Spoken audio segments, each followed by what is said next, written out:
Israeli media का एक cease fire को लेकर बड़ा दावा भी सामने आया, जहां पर इजरायली मीडिया यूनिट ने दावा किया है कि अमेरिका ईरान के साथ चल रहे युद्ध को 9 अप्रैल तक खत्म करने की योजना बना रहा है। इस रिपोर्ट में कहा गया है कि अमेरिका राष्ट्रपति डोनाल्ड ट्रंप के ईरान से बातचीत के दावों के बाद यह टारगेट टाइमलाइन तय की गई है। रिपोर्ट में यह कहा गया है कि अमेरिकी राष्ट्रपति डोनाल्ड ट्रंप के ईरान से बातचीत के दावों के बाद यह टारगेट टाइमलाइन तय की गई। वाईनेट के अनुसार इस हफ्ते पाकिस्तान में अमेरिका और ईरान की बातचीत होने की उम्मीद है। अब दावा यह भी किया जा रहा है कि सीजफायर होने के बाद इजरायल के स्वतंत्रता दिवस पर ट्रंप को इजरायल का सबसे बड़ा सम्मान भी दिया जाएगा। और इजरायल के स्वतंत्रता दिवस देखिए 21 और 22 अप्रैल को यहां पर होता है, जहां पर ट्रंप को इजरायल का सम्मान दिया जाएगा और उनको वहां बुलाया भी जा सकता है। ऐसे हालात भी बनते हुए यहां पर दिखेंगे, लेकिन ये तब जब युद्ध रुक जाए।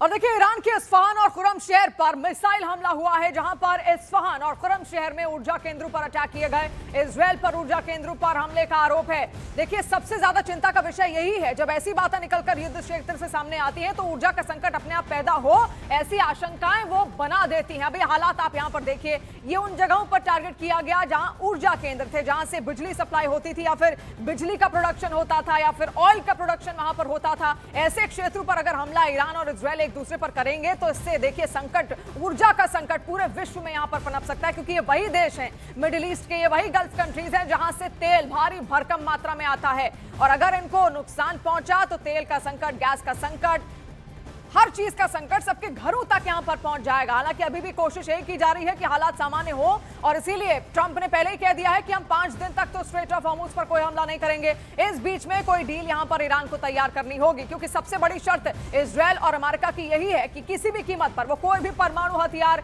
नहीं बनाएगा। और जिस तरीके से वो यूरेनियम का संवर्धन यहां पर लगातार कर रहा था, एक लिमिट से ज्यादा उसने यूरेनियम यहां पर इकट्ठा करके रखा था, वो काम भी वो अब नहीं करेगा।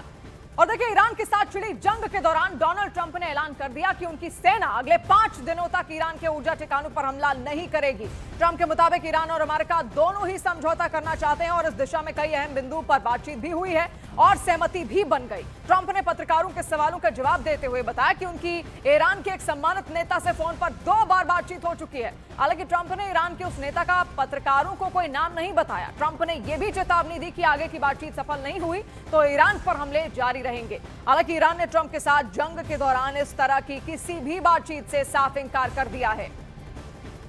आपको याद होगा किस तरीके से ट्रंप बार बार ये कह रहे थे कि कोई चेहरा वहां बचा नहीं है जिससे बातचीत हो सके।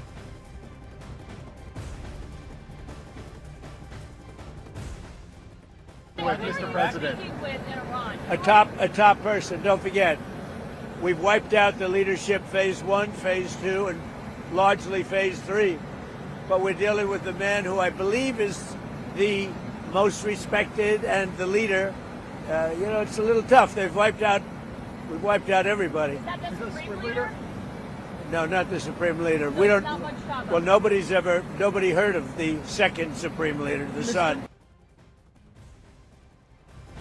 और देखिए अब आपको ईरान अमेरिका की बातचीत के कुछ प्रमुख बिंदुओं के बारे में भी यहां पर बताते हैं कि आखिर बातचीत में किन अहम मुद्दों पर बातचीत हुई है। अमेरिकी राष्ट्रपति ट्रंप ने स्पष्ट कर दिया है कि ईरान समझौता करने के लिए बहुत उत्सुक है और अमेरिका भी उसके लिए तैयार है। उन्होंने कहा था कि हम एक साथ बैठने जा रहे हैं। आप देखिए ये पहली बातचीत यहां पर जो हुई है उसका पहला बिंदु आपको यहां पर बता दें। बातचीत सफल नहीं तो अमेरिका बमबारी जारी रखेगा, ये सीधा सीधा यहां पर कहा गया है। एक तरीके से ईरान को आप धमकी भी यहां पर समझ सकते हैं, बमबारी की धमकी यहां पर दी गई है। इसके अलावा ट्रंप के अनुसार देखिए ईरान इस बात को सहमत हो गया है कि वो कभी भी परमाणु हथियार नहीं बनाएगा। सबसे बड़ी शर्त यही है कि परमाणु हथियार नहीं बनाया जाएगा। इसके अलावा ट्रंप ये कहते हैं कि मुस्तफा खामनेई को ईरान का वैध नेता नहीं मानते हैं, क्योंकि उन्होंने पहले ही कहा था कि अगर कोई नेता वहां पर चुना जाएगा तो अमेरिका से भी पूछा जाएगा। लेकिन ऐसा हुआ नहीं जब मुस्तफा खामनेई का सिलेक्शन वहां पर होता है, क्योंकि वो वहां के संविधान के नियमों के हिसाब से हुआ और इसी वजह से अमेरिका चाहता था कि उसकी दखल भी उसमें हो, जो कि होती हुई दिखी नहीं। और इसीलिए उसने कहा कि हम उनको मान्यता नहीं देते। देखिए वेनेजुएला के साथ भी यही हुआ था, मादुरो को मान्यता अमेरिका नहीं देता था और यही वजह है क्योंकि अमान्य था उनकी तरफ से मादुरो का वहां पर रहना, वहां के राष्ट्राध्यक्ष के तौर पर, इसीलिए वो उनको उठाकर एक मिलिट्री ऑपरेशन के दौरान ले जाते हैं। देखिए भारत में ईरानी दूतावास का एक बड़ा बयान भी सामने आया, जहां पर ईरानी दूतावास का कहना है कि अमेरिका से कोई बातचीत नहीं हुई है, लोग हमलावरों को कड़ी सजा की मांग कर रहे हैं। ट्रंप की बातचीत के दावे फर्जी हैं। बातचीत का दावा बाजार में हेरफेर के लिए किया गया। हमले के मसले पर पूरा देश एकजुट है। अब ये ईरान का पक्ष हम आपको सुना रहे हैं। इससे पहले आपने देखा ट्रंप क्या कह रहे थे। ट्रंप ने कहा कि सीधी बातचीत यहां पर हुई, हालांकि उन्होंने किसी अधिकारी का नाम वहां पर नहीं बताया और उन्होंने ये भी कहा कि ईरान अब पीछे हटता हुआ दिख रहा है। ईरान अब किसी समझौते पर आने के लिए यहां पर एकजुट होना चाहता है। और दूसरी ओर खबर यह भी है कि पाकिस्तान में यह बातचीत हो सकती है। पाकिस्तान की कोशिश है मध्यस्थता कराने की और एक मीटिंग यहां पर बकायदा ट्रंप और ईरान और इजरायल की पाकिस्तान में हो सकती है। खबरें ऐसी भी आ रही है, लेकिन आने वाला भविष्य बताएगा कि आखिर हो क्या रहा है। और इससे पहले आपने देखा भी पाकिस्तान के भी अलग अलग तरीके के बयान ईरान को लेकर सामने आए थे, जहां वासिम मुनीर ने सीधे कहा था कि अगर इतने ही पसंद करते हैं वहां पर ईरान अमेरिकी को तो वो वहीं चले जाएं। और इसीलिए आप देखिए ये अलग अलग तरीके से कैसे प्रोपेगेंडा फैलाने की कोशिश पाकिस्तान की ओर से भी यहां पर हो रही है। लेकिन जो तस्वीरें वहां से सामने आ रही है वो बेहद भयावह तस्वीरें हैं। अब ईरानी संसद के स्पीकर ने यूएस से बातचीत को नकार दिया है। देखिए गालिब बाफ का यह कहना है कि अमेरिका से कोई बातचीत नहीं हुई है। उन्होंने यह भी कहा कि मीडिया में बातचीत की खबरें फेक हैं। सभी अधिकारी सुप्रीम लीडर के साथ हैं। तेल बाजार में हेरफेर करना था मकसद ट्रंप का, इसलिए इस तरीके की खबरें यहां पर फैलाई गई हैं और इससे मार्केट में भी पूरा असर होता हुआ आपने यहां पर देखा भी। और आपको यह भी बता दें कि इससे पहले ट्रंप ने कहा था कि ऐसा कोई चेहरा अब ईरान में बचा नहीं है जिससे बातचीत यहां पर की जाए। तो सवाल यही उठता है कि आखिर उनकी बातचीत ईरान में हुई किससे, और किसी अधिकारी से अगर हुई तो उनका नाम वो सामने क्यों नहीं बता रहे हैं, क्योंकि ईरान तो कुछ और ही दावे कर रहा है। ईरान के मुताबिक तो कोई बातचीत हुई ही नहीं। तो आखिर सच क्या है? ट्रंप सच बोल रहे हैं या फिर ईरान की तरफ से सच्चाई यहां पर उगली जा रही है? आखिर हो क्या रहा है मिडिल ईस्ट में? क्या वाकई कोई बातचीत यहां पर करना चाहता है या फिर पूरे विश्व के शेयर मार्केट को मैनिपुलेट करने की कोशिश यहां पर ट्रंप की ओर से की जा रही है? देखिए पूरा युद्ध जब होता है तो अलग अलग दावे हमने अलग अलग पक्षों के आपको यहां पर सुनाए, लेकिन सच्चाई युद्ध के दौरान तो बिल्कुल सामने नहीं आती, क्योंकि कई सारे प्रोपेगेंडा वीडियोस, प्रोपेगेंडा दावे निकल कर यहां पर सामने आते हैं। और ऐसा ईरान कह भी रहा है कि ट्रंप से कोई बातचीत हुई ही नहीं है। तो वहीं देखिए ट्रंप की ओर से ईरान पर सैन्य कार्रवाई टालने के आदेश के बाद ब्रेंट क्रूड ऑयल की कीमतों में गिरावट यहां पर देखी गई है। बताया जा रहा है कि दाम 100 से गिरकर $96 प्रति बैरल पर पहुंच गए और दुनिया में कच्चे तेल के दाम 16% गिर गए हैं। तो आप देखिए क्रूड ऑयल के दाम यहां पर गिरते हुए दिखे हैं। पूरे विश्व में 16% ये दाम यहां पर गिरे हैं तेल के। दुनिया में कच्चे तेल के दाम जिस तरीके से लगातार बढ़ रहे थे, आशंकाएं इसको लेकर अलग अलग हो रही थी कि क्या तेल और ज्यादा महंगा होगा अगर लंबे वक्त तक स्ट्रेट ऑफ हॉर्मूज यहां पर बंद रहा और गल्फ कंट्रीज अगर तेल का प्रोडक्शन और ज्यादा नहीं करते हैं, उसका व्यापार अगर बंद कर देते हैं तो असर तो पूरे विश्व पर पड़ेगा। और पूरे दुनिया के देश जो लगातार गल्फ कंट्रीज पर निर्भर करते हैं वो उस बात की आशंकाएं लगा रहे थे, एक अनुमान लगा रहे थे। अब देखिए डोनाल्ड ट्रंप के यू टर्न ने पूरी दुनिया को हैरान भी कर दिया है। जहां पर युद्ध के 24वें दिन ट्रंप ने कहा कि वो 5 दिन तक ईरान के बिजली प्लांट पर अटैक नहीं करेंगे और ईरान से उनकी बातचीत चल रही है। इजरायली मीडिया का यह दावा है कि ईरान की तरफ से वहां के स्पीकर मोहम्मद गालिब बाफ बात कर रहे हैं, लेकिन ईरान ने ट्रंप के दावों की हवा निकाल कर रख दी और ईरान ने कहा कि ट्रंप सफेद झूठ बोल रहे हैं।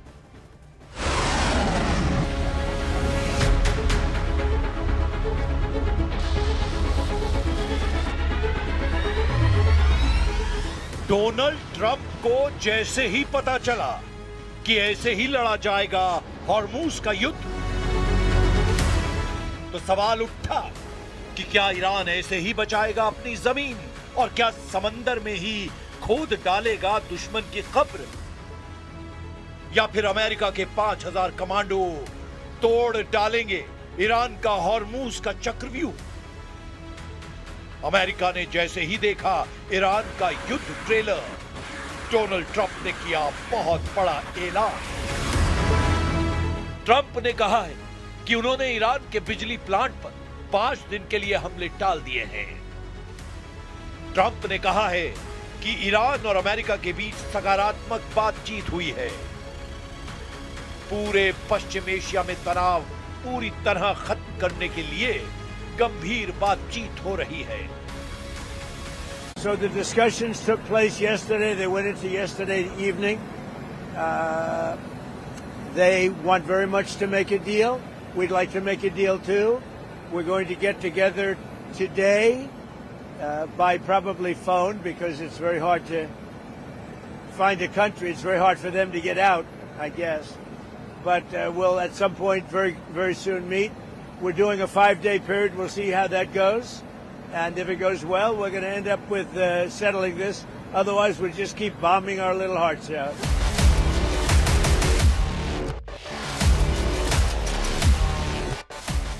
क्या ट्रंप का ये ऐलान 5 दिन का सरेंडर है?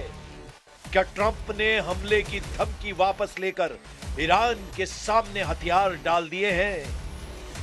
या फिर ट्रंप की वो चाल और जाल है जिसमें वो ईरान को फंसाकर घुटनों पर लाना चाहते हैं?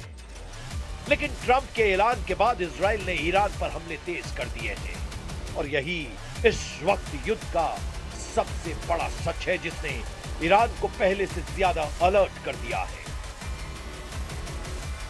वॉर जोन का सच यह है कि हॉर्मुज में ईरान बैकफुट पर नहीं आया है। ईरान अब भी हॉर्मुज का समुद्री गलियारा कंट्रोल कर रहा है। वॉर जोन का सच यह है कि ईरान अब भी इजराइल पर पलटवार कर रहा है। ईरान की मिसाइल लगातार लॉन्च हो रही है और तेल अवीव से लेकर अश्कलॉन और हाइफा से लेकर डिमोना सब कुछ तहस नहस कर रही है। ऐसे में ट्रंप ने ऐसा क्या देखा? उनको किस बात का एहसास हुआ कि युद्ध के 24वें दिन ट्रंप ने ऐलान कर दिया कि 5 दिन तक ईरान के बिजली अड्डों को नहीं छुएंगे और ईरान से अमेरिका की बातचीत पॉजिटिव चल रही है। ईरान की लीडरशिप पर लगातार बमबारी करने वाले युद्ध में आखिर आगे क्या होने जा रहा है? ईरान के रेवोल्यूशनरी गार्ड्स को खत्म करने वाले इरादे को लेकर डोनाल्ड ट्रंप का अचानक मूड क्यों बदल गया है? नेतन्याहू के युद्ध का पुरजोर हर मायने में मदद करने वाले ट्रंप के दिमाग में क्या चल रहा है? क्योंकि ईरान के खिलाफ 24 दिन का युद्ध लड़ने के बाद क्यों अमेरिका अचानक बैकफुट पर आ गया? अब नेतन्याहू क्या करेंगे जो डिमोना और अरद में हुए मिसाइल अटैक के बाद ईरान की ईंट से ईंट हो जाने की बात कर रहे हैं? ट्रंप के दावों के बीच ईरान ने बड़ा झटका दिया है। ईरान ने कहा है कि अमेरिका से कोई बातचीत नहीं चल रही। ईरान बार बार बता रहा है कि वो अमेरिका और इजराइल को जब तक घुटनों पर नहीं लाएगा ये युद्ध रुकेगा नहीं। ऐसे में ट्रंप के दावों के बीच क्या हॉर्मुज पर ईरान का कंट्रोल बरकरार रहेगा? क्या इजराइल पर ईरान के हमले रुकेंगे या और तेज होंगे? फिलहाल ट्रंप का 48 घंटे वाला अल्टीमेटम हॉर्मुज के उथले समंदर में डूब चुका है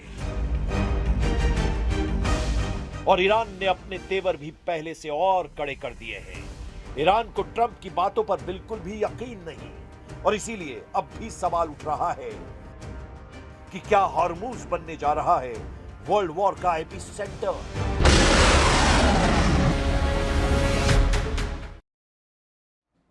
और देखिए ईरान में 3000 स्पेशल कमांडो भेज सकता है अमेरिका। ऐसी खबरें वहां से सामने आ रही जहां पर ईरान के खार्ग द्वीप पर कब्जे के लिए अमेरिका का एक प्लान यहां पर तैयार हो रहा है। खार्ग द्वीप पर ईरान का सबसे बड़ा तेल भंडार भी मौजूद है और वहां पर कई सारे अटैक इससे पहले अमेरिका एक दफा कर चुका है और अमेरिका ने कहा है कि हमें दूसरी बार यह अटैक करने में कोई हिचकिचाहट नहीं होगी अगर ईरान हमें नहीं सुनता है। और इसीलिए देखिए ईरान का जो खार्ग द्वीप है वो अमेरिकी सेना वहां पर कभी भी किसी भी वक्त पैदल पहुंच सकती है और वहां पर कई मिलिट्री ऑपरेशंस को अंजाम दिया जा सकता है। और अगर ऐसा होता है तो आपको बता दें 80 से 90% जो तेल है ईरान खार्ग द्वीप पर ही रखता है और वहां पर इसीलिए कब्जा करना चाहता है अमेरिका और उसके बाद शायद कोई प्रेशर यहां पर ईरान पर बने और ईरान फिर झुकने के लिए तैयार हो। ये स्ट्रैटेजी ईरान भी यहां पर अपनाता हुआ दिख रहा है और अमेरिका भी अपनाता हुआ यहां पर दिख रहा है और इसीलिए आपको बता दें खार्ग द्वीप की महत्ता अपने आप बहुत बड़ी है पूरे ईरान के लिए।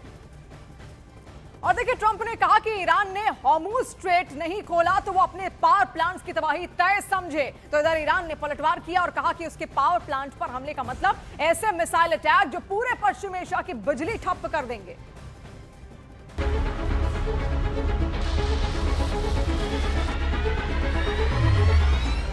तेल अवीव में गिरने वाली हर मिसाइल को रोकने के लिए डिमोना जैसी तबाही से क्या ईरान वर्सेस ऑल वाला युद्ध हॉर्मुज के समंदर में शुरू हो चुका है, जिसमें एक तरफ है इजराइल, अमेरिका, खाड़ी देश, नेटो और दूसरी तरफ है ईरान और साथ में मदद कर रहे हैं रूस और चीन।